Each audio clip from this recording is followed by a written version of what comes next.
بەڕێزان لە ڕەوتی بەرەو پێشچوونی خەباتەکەماندا ئەمڕۆژ پۆلێکی دیکە لە کچان و کوڕانی خەباتکاری کوردستان ڕەسمەن بە هێزی پێشمەرگەی کۆمەڵەوە پەیوەست دەبن لە ژێر ناوی پەلی شەهید گوڵڕێزی قوباتیدا.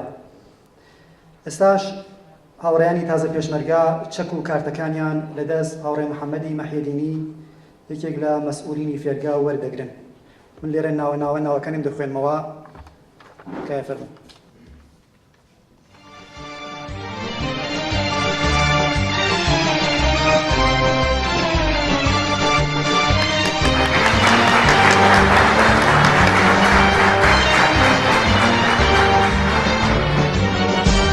سڵاوی گەرمی دڵی پڕ هەمێدی مەت پێشکە بەڵێنگی هەردی وڵات خەباری پێشمەرگە. سڵاوی گەرمی دڵی پڕ هەمێدی مەت پێشکەش بەڵێنگی هەردی وڵات خەباری پێشمەرگە. لە دەوری دەست و تفەنگت گەڕێ ڕۆژی خەبات لە ئاستی هەڵمەتی تیژێک چناگەی بەرگا. لە دەوری دەست و تفەنگت گەڕێ کە ڕۆژی خەبات لە ئاستی هەڵمەتی تیژێک چناگەی بەرگا.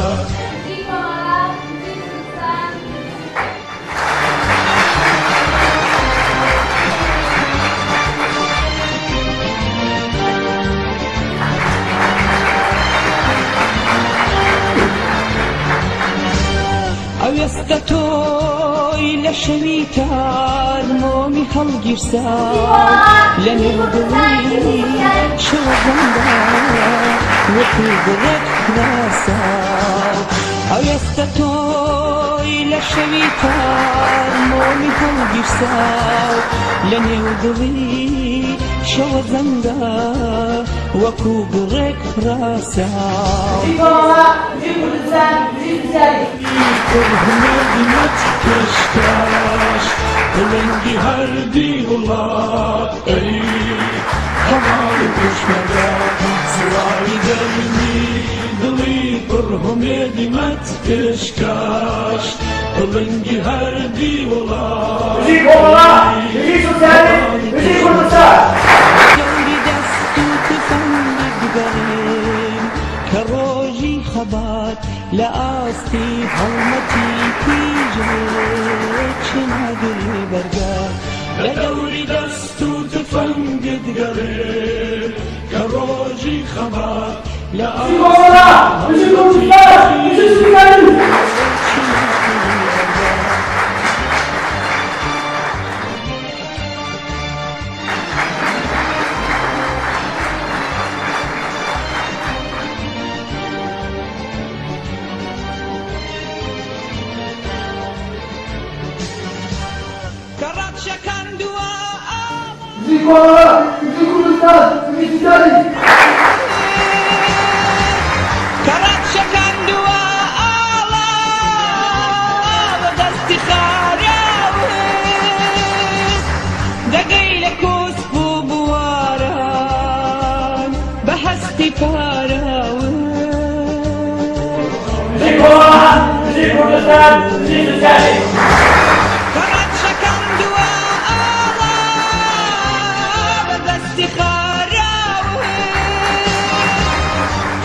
سڵاوی گەرمی دڵی پڕ هەمێدی مەت پێشکەش بەڵێنگی هەردی وڵات خەباری پێشمەرگە. سڵاوی گەرمی دڵی پڕ هەمێدی مەت پێشکەش بەڵێنگی هەردی وڵات خەباری پێشمەرگە. لە دەوری دەست و تفەنگت گەڕێن کە ڕۆژی خەبات لە ئاستی هەڵمەتی تیژێک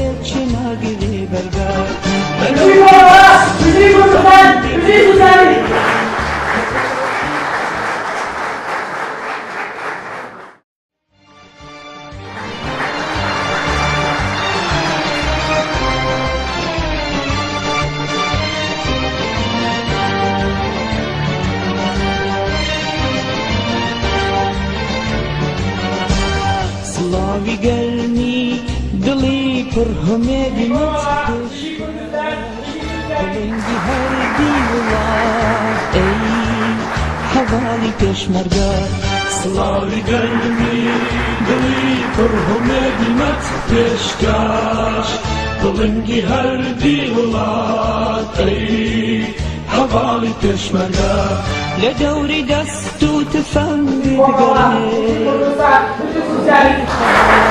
لە ئاستی هەڵمەتی تیژێت چێ ناگرێ بەرگار لە دەوری دەست و تفەنگی بگەڕێ کە ڕۆژی خەبات لە ئاستی هەڵمەتی تیژێت چێ ناگرێ بەرگار وزی کۆمەڵا، وزی کوردستان، وزی سوزگاری.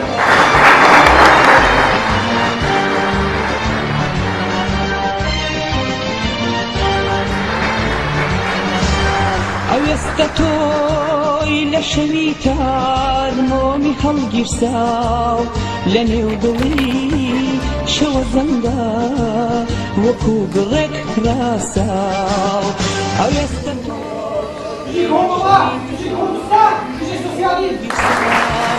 لە نێو دڵی شەوە زەنگە وەکو گڕێک راساو سڵاوی گەرمی دڵی پڕ هەمێدی مەت پێشکەش بڵنگی هەردی وڵات